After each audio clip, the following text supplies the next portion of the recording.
요한복음 20장 19절에서 22절 말씀입니다. 예수님이 부활하시고 여인들에게 먼저 그 몸을 보여주셨죠. 여인들이 제자들에게 예수님이 부활하셨다 하고 그들이 무덤으로 달려가니 정말 빈 무덤이었습니다. 그런데 아직 제자들은 예수님이 살아나셨다는 것을 잘 믿지 못하고 어떻게 된 일인가 영문을 몰라 두려움에 떨며 모여 있을 때 예수님이 나타나셔서 그들에게 말씀하시는 장면이 오늘 본문입니다. 20장 19절입니다.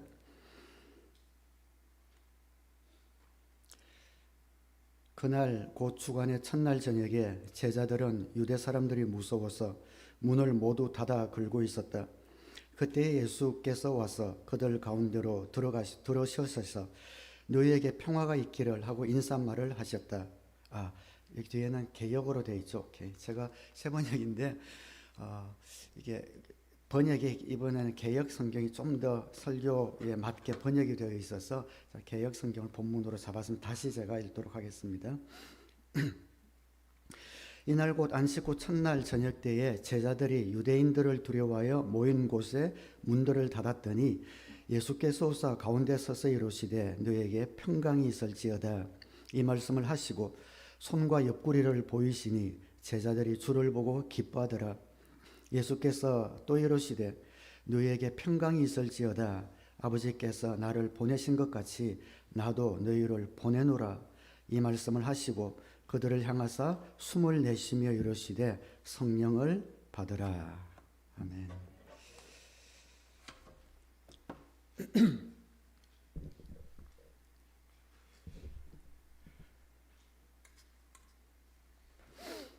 오래전에 미국에서 청소년 또 영어들 청년들에게 가장 원하는 것이 무엇인지 설문조사를 한 적이 있습니다.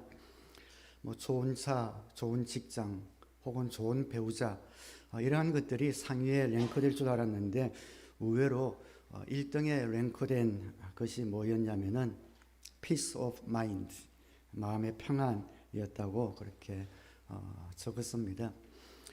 청소년 또 청년들이지만 가장 마음 가운데 원하는 것이 평화였다는 거죠. 아무렇지 않은 척 살아가지만 이 땅에는 우리의 평화를 앗아가는 것들이 참 많이 있습니다. 장래에 대한 두려움, 관계의 단절에 대한 어떤 두려움, 여러 가지 것들 때문에 흔들리고 요동하면서 내 마음에 좀 평안이 있었으면 좋겠다 그런 마음을 갖고 살아가지요. 예수님께서 부활하셔서 제자들에게 처음 나타나셔서 제자들에게 그리고 제자들을 통해서 예수님을 믿고 하나님의 자녀가 될 오고 오는 세대들에게 주신 첫 번째 말씀이 평강이 있을지어다 였습니다. 이 평강이 얼마나 우리 삶 가운데 중요하고 필요하면 주님께서 십자가에 달려 돌아가시고 부활하셔서 제자들에게 너희에게 평강이 있을지어다 라고 말씀하십니다. 약속하시고 명령하십니다. 오늘 본문의 말씀에 나오는 예수님의 모습은 부활하시고 나서 첫 번째 나타나신 장면입니다. 부활하시고 3번을 나타나셨는데 두 번째는 처음 나타났을 때 도마가 없었지요. 그래서 도마는 나는 예수님을 보기 전까지는 못 믿겠다 이러니까 도마가 포함된 그 무리의 두 번째로 나타나셔서 도마에게 내 옆구리에 손을 넣어 보아라 라고 말씀하신 것이 두 번째였습니다. 그리고 세 번째는 디베랴 바닷가에 나타나셔서 베드로에게 내 양을 치라, 내 양을 먹이라 라고 말씀하신 장면이 세 번째 나타나신 겁니다. 오늘 첫 번째 나타났을 때의 제자들의 모습은 굉장히 어리둥절하고 두려움 가운데 있었습니다. 19절에 이날 곧 안식 후 첫날, 주일 오늘이죠. 첫날 저녁 때 제자들이 유대인들을 두려워하여 모인 곳에 문들을 닫았더니 너무 무서운 겁니다. 자기들의 선생님은 유대인들의 손에 의해서 잡혀서 돌아가시고 지금 돌아가신 지 3일밖에 안 됐잖아요. 그들도 좀 정신이 없는 그런 상태입니다. 주님이 잡히실 때 제자들은 뿔뿔이 도망가고 베드로는 그래도 자기는 용기가 있다고 남아있다가 당신도 한 무리 패거리시오 할 때에 저주하면서 예수님을 3번이나 부인하고, 또 마가복음에 보면 예수님을 따르던 젊은 청년은 홑 이불을 벗어 몸에 덮고 가다가 놀라서 홑 이불을 벗어 던져버리고 알몸으로 도망했다는 그런 기록도 있습니다. 어찌할 바를 몰라서 여인들이 예수님이 살아나셨다고 증거하고 빈 무덤을 보고 왔지만 아직까지는 전체적인 상황 판단이 되지 않는 총체적 난국의 그런 시간에, 그래서 문을 걷어 잠그고 모여있는 그곳에 예수님이 오신 겁니다. 그들에게 오셔서 예수께서 오사 가운데 서서 이르시되 너희에게 평강이 있을지어다. 근데 제 아들이 처음에 평강이 있을지어다 할 때 그 말을 잘 귀담아 듣지 못해요. 너무 무서워가지고 유령인 줄 알았다고 이야기하고 있어요. 그래서 예수님이 유령이 아니다, 내 손을 만져보아라 하면서 자기 몸을 제자들에게 보여주시고 나서 다시 한번 또 한번 너에게 평강이 있을지어다 하고 2번을 그렇게 말씀하시고, 내가 너희를 세상에 보낸다라고 말씀하시는 것이 오늘 본문입니다. 우리는 보통 평안하십시오, 샬롬 이렇게 할 때 인사처럼 그렇게 생각을 하지 않습니까? 평범한 인사말처럼 제가 개역성경을 본문을 사용한 것도 너희에게 평강이 있을지어다, 주님이 그렇게 말씀하셨는데 세번역에는 좀 의역을 해서 너희에게 평화가 있기를 바란다 하고 인사말을 한 것처럼 그렇게 번역이 되어 있어서 개역성경을 읽은 겁니다. 어쨌든 평범한 인사말처럼 들리는 두려워하지 말아라, 그냥 평안해라 라는 그런 안부 같은 이 말을 예수님이 왜 2번을 그렇게 했을까, 그것이 굉장히 궁금해졌습니다. 처음 나타나셔서 너에게 평강이 있을지어다 하시고 나서 다시 자기 몸을 보여주시고 21절에 예수께서 또 이르시되 너에게 평강이 있을지어다. 지금 이 상황은 금방 말씀드린 것처럼 제자들이 정신이 없습니다. 요한복음에서도 같은 이 장면을 이렇게 묘사하고 있습니다. 이날 곧 안식 후 첫날 저녁 때에 제자들이 유대인들을 두려워하여 모인 곳에 문들을 닫았더니 예수께서 오사 가운데 서서 이르시되 너에게 평강이 있을지어다 이 말씀을 하시고 손과 옆구리를 보이시니 제자들이 주를 보고 기뻐하더라. 누가복음에서는 좀 더 디테일하게 기록을 하고 있습니다. 누가복음 24장, 그들이 이런 이야기를 하고 있을 때 예수께서 몸소 그들 가운데 들어서서 말씀하셨다. 너에게 평화가 있어라. 그들은 놀라고 무서움에 사로잡혀서 유령을 보고 있는 줄로 생각하였다. 예수께서는 그들에게 말씀하셨다. 어찌하여 너희는 당황하느냐? 어찌하여 마음에 의심을 품느냐? 내 손과 내 발을 보아라. 바로 나다. 나를 만져보아라. 유령은 살과 뼈가 없지만 너희가 보다시피 나는 살과 뼈가 있다. 이렇게 말씀하시고 그는 손과 발을 그들에게 보이셨다. 그들은 너무 기뻐서 아직도 믿지 못하고 놀라워하고 있는데 예수께서 그들에게 말씀하셨다. 여기에 먹을 것이 좀 있느냐? 그래서 요약한다면 제자들의 분위기가 감지가 되시죠. 너무 무섭고 당황해서 예수님인 줄 모르고 있는 그런 상태입니다. 근데 예수님 오시자마자 제자들에게 꼭 하고 싶은 말씀이 있으셨어요. 너희에게 평강이 있을지어다 하셨는데 이들이 너무 무섭고 경황이 없다 보니까 그 예수님의 첫 번째 그 말을 이해를 하지 못했고 잘 받아들이지를 못한 겁니다. 주님은 그 말씀이 하고 싶으셨는데 너무 정신이 없어서 그 말을 놓친 거예요. 인사말처럼 지나가 버린 겁니다. 그래서 예수님께서 다시 한번 그들이 정신을 차리도록 걱정하지 말아라, 두려워하지 말아라, 나다, 내 몸을 만져보아라 하고 나서 그들을 안심시켜 놓으시고 나서 다시 너희에게 평강이 있을지어다 이렇게 말씀하고 있는 겁니다.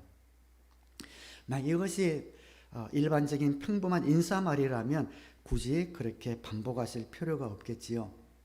여러분이 친구 집에 놀러 갔는데 새벽에 친구 집에 찾아갑니다. 그래서 문을 두드리니 친구가 나오는데 금방 일어나서 졸린 눈으로 나옵니다. 하이 하고 인사를 합니다. 근데 정신이 없어서 인사를 잘 못 받아요. 좀 있다가 이제 이야기를 하다 보면 그 친구가 이제 잠이 깹니다. 근데 한참 시간이 흘러 잠이 깼는데 다시 처음에 했던 하이 하고 인사를 우리가 하진 않죠.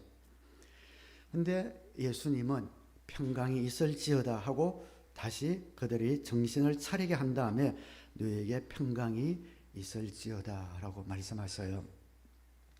이 평강은 우리 한국말로는 평화, 평강, 평안 이렇게 번역되어 있는 다 같은 말입니다. 근데 성경 원어에는 조금 다르게 표현을 합니다. 마태복음 10장 12절에는 예수님이 제자들을 전도 보내시면서 너희가 그 집에 들어갈 때에 평화를 빈다고 인사하여라 할 때 이 평화는 그냥 하이 하는 그런 인사할 때 쓴 다른 단어로 되어 있는 그런 평화입니다. 그런데 오늘 본문에 나왔던 이 평강은 다른 단어로 되어 있는 주님이 우리에게 주시고 싶어 하셨던 그런 평강의 의미인 것을 보게 됩니다. 이 평강이 왜 이렇게 주님이 부활하시고 나서 제자들에게 두 번이나 반복하시면서 주실 만큼 중요했을까요? 마지막 만찬을 하실 때에 주님이 내가 이제 곧 지도자들의 손에 넘겨져 죽을 것이다 라고 말씀하시고 이 중에 한 명은 나를 배반할 것이다 라고 말씀하셔서 그 분위기가 굉장히 어두웠죠.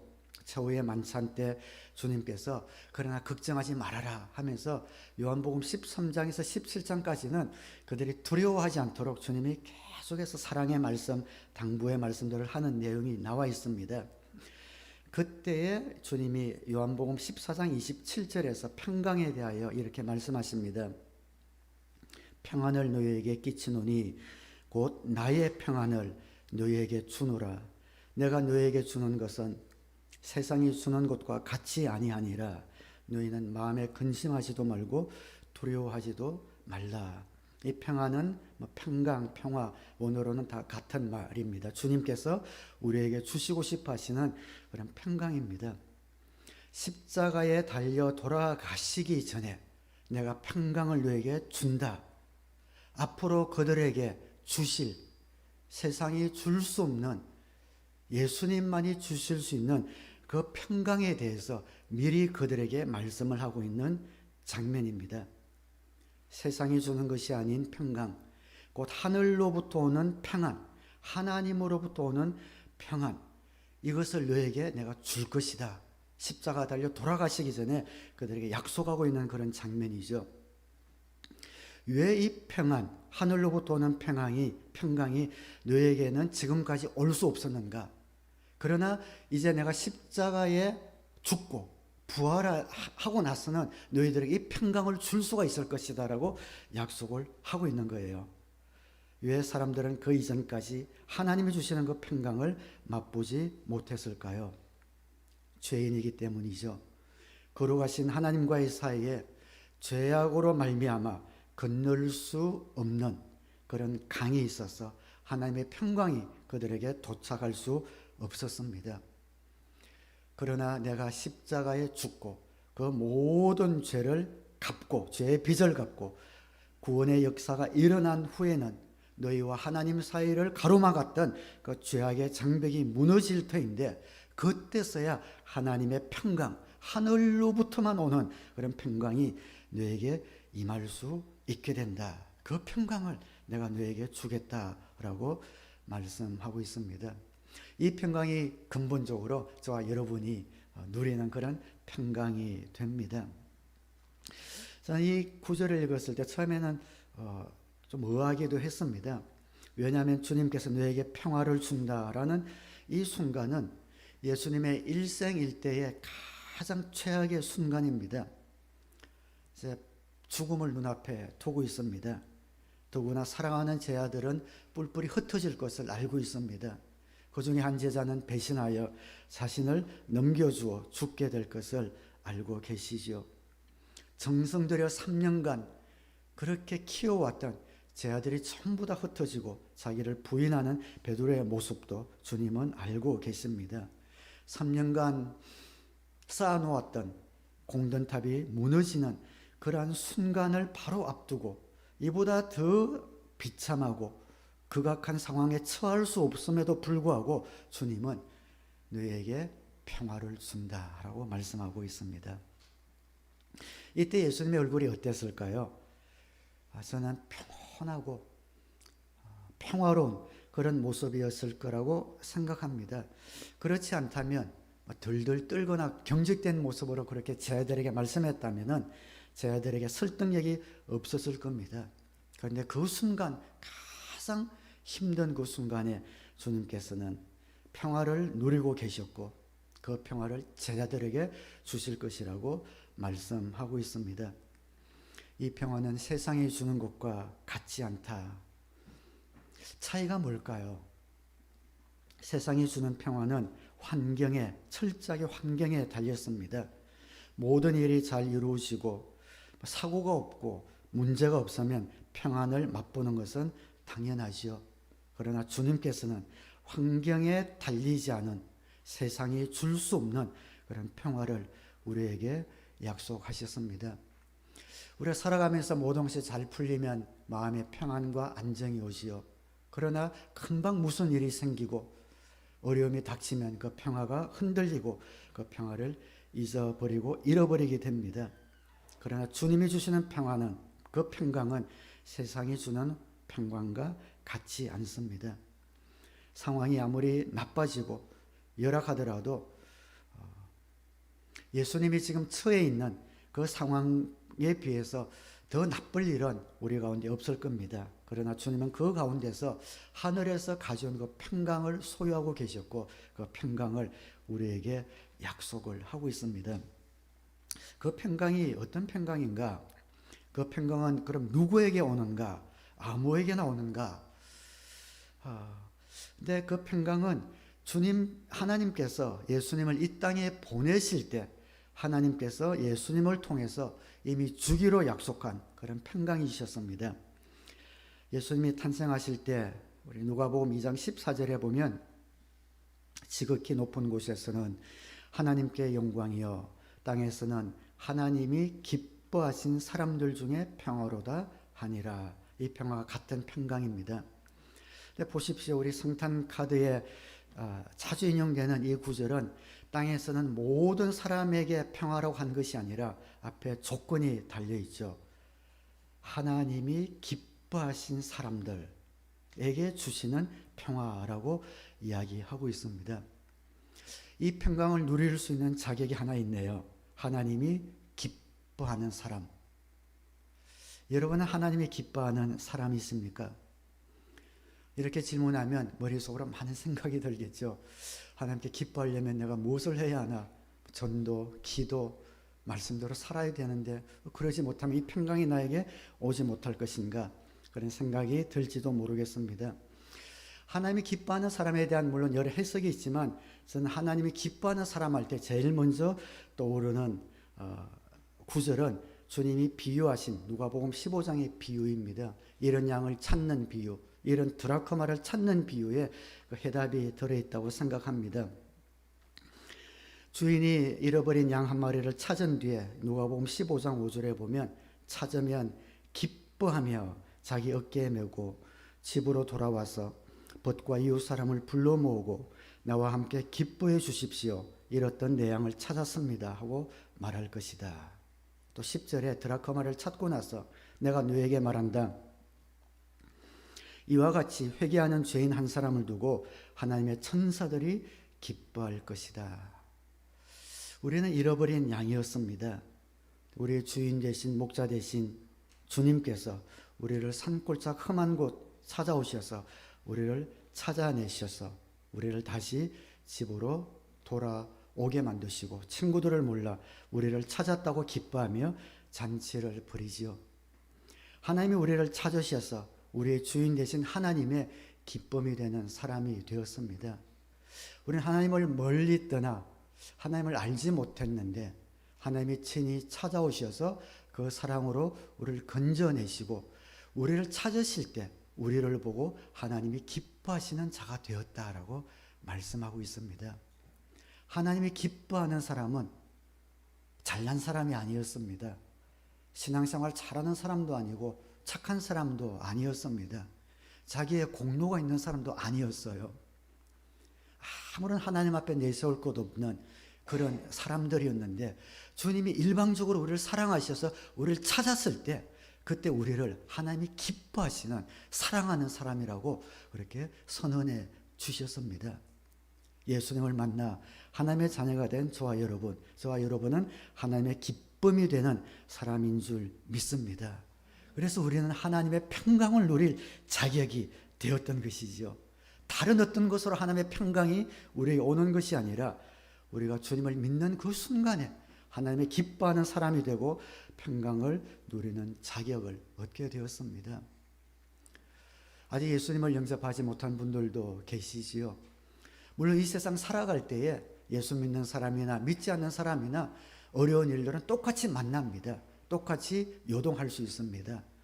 그러나 하나님의 기쁨이 되어 하나님의 평강을 맛본 사람은 뭔지 모를 심지가 흔들리지 않는 그러한 주님이 붙들어 주시는 능력이 우리 가운데 있습니다. 참 평강이 무엇인지 알고 그 평강을 놓치지 않는 그런 복을 누리고 있습니다.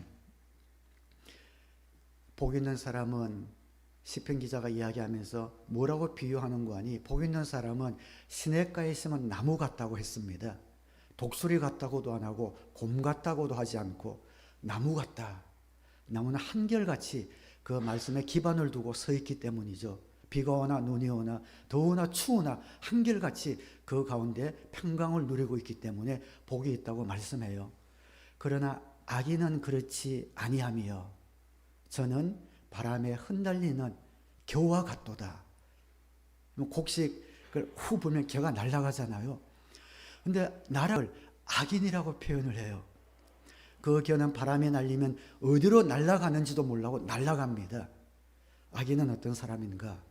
인생의 풍파가 불 때 붙들 것이 없는 사람, 인생의 위기가 와도 하나님을 붙들지 않을 수 있는 사람, 그 사람을 성경에는 악인이다 라고, 죄인이다 라고 표현을 하고 있습니다.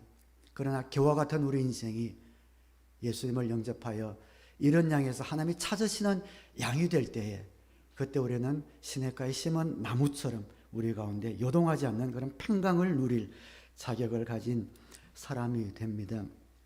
예수님이 탄생하실 때 예언되어 기뻐하는 사람에게 주기로 약속되어진 이 평강은 언제 이루어졌을까요?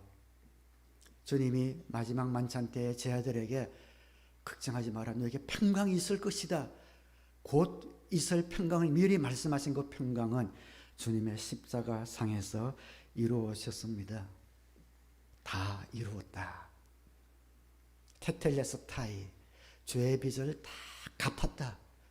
죄의 빚에 눌려 뭔지 모를 불안 가운데 염려 가운데 살고 있는 우리 모든 인생을 주님께서 다 이루었다 하는 순간에 그 하늘의 평강이 주어질 그런 자격이 우리에게 이루어진 것이죠. 십자가에 달려 돌아가시고 다 이루었다 하시고 이 땅 가운데 참 평강이 없이 길 잃은 양처럼 유리하는 백성들에게, 하나님의 자녀들에게 주님께서 부활하셔서 제일 먼저 제 아들을 만나셔서 그렇게 약속하셨던 것처럼 너에게 평강이 있을지어다 라고 축복하고 있는 것이 오늘 본문입니다. 사단은 이 평강을 우리에게서 빼앗으려고 속이지요. 예수님을 믿고 우리가 하나님의 자녀가 된 이상 그 하나님의 자녀된 신분을 빼앗을 수는 없습니다. 그러니 이 사단은 하나님이 우리를 자녀 삼으시고 같이 주신 이 평강은 빼앗으려고 얼마나 요동을 합니까? 상황을 통해서, 불안을 통해서, 장래의 두려움을 통해서 예수님을 믿지만 그 평강 가운데 살지 못하도록 사단이 요동하고 우는 사자처럼 돌아다니지만 오늘 이 말씀을 통해서 부활하신 예수님께서 저와 여러분에게 너에게 평강이 있을지어다 라고 말씀하시는 이 주님의 평강의 선언이 저와 여러분의 것이 되시기를 우리 주님의 이름으로 축원합니다. 바울은 그 주님의 평강을 이렇게 로마서에서 표현하고 있습니다. 그러므로 우리는 믿음으로 어렵다 하심을 받았으므로 우리 주 예수 그리스도로 말미암아 하나님과 더불어 평화를 누리고 있습니다. 너희가 사망의 종노릇 하였지만 이제는 죄로부터 해방되었다. 하나님의 자녀가 되어서 참 평강을 누릴 수 있게 되었다라고 말씀하십니다. 예수님께서 우리에게 평강을 선언하시고 나서 그 평강이 우리 것이 되도록 보증까지 서셔요. 이제 못을 박는 장면인데 요한복음 20장 22절에 이렇게 오늘 본문이죠. 이렇게 말씀하신 다음에 그들에게 숨을 불어넣으시고 말씀하셨다. 성령을 받으라. 우리의 평강을 선언하시고 나서 그 평강이 우리 가운데서 실제적으로 체험되어질 수 있도록 보증하기 위해서 우리에게 성령을 약속하고 있는 것을 보게 됩니다. 성령을 받으라. 이것은 권유형이 아니에요. 명령형입니다. 성령을 받으라. 예수님의 강한 의지가 포함되어 있습니다. 주님께서 이 땅에 오실 때에 하나님의 기뻐하시는 사람들에게 주실 그 평강이 십자가상에서 다 이루어지셔서 죄의 빚을 갚으시고 그 평강을 받을 수 있는 길을 열어주시고 살아나셔서 부활하셔서 제 아들에게 나타나셔서 너에게 평강이 있기를 원한다 라고 말씀하시고 그 평강이 실제로 우리 삶 가운데서 누릴 수 있도록 하기 위해서 성령을 우리에게 보증으로 주셨습니다. 이 평강을 주시기 위해서 얼마나 많은 하나님의 수고가 여러분 들어갔습니까? 우리 아버지 하나님께서 예수 그리스도를 보내시고 아들 예수께서 십자가에 달려 돌아가시고 흔들리지 않도록 성령 하나님께까지 우리에게 보내주셔서 우리가 그 평강 가운데 살 수 있도록 인을 쳐주셨습니다. 빌립보서 4장 6절에는 아무것도 염려하지 말고 모든 일을 오직 기도와 간구로 하고 여러분이 바라는 것을 감사하는 마음으로 하나님께 아뢰십시오. 그래야하면 사람의 헤아림을 뛰어넘는 하나님의 평화가 여러분의 마음과 생각을 그리스도 예수 안에서 지켜줄 것입니다. 이 하나님은 성령 하나님의 약속입니다. 4장 9절에 그리고 여러분은 나에게서 배운 것과 받은 것과 듣고 본 것들을 실천하십시오. 그리하면 평화의 하나님께서 여러분과 함께 하실 것입니다. 우리와 함께 하시는 이 하나님, 성령 하나님께서 우리의 평강을 보증해 주십니다. 여러분이 성령 하나님 한 분만으로 만족하지 않습니까? 청년들이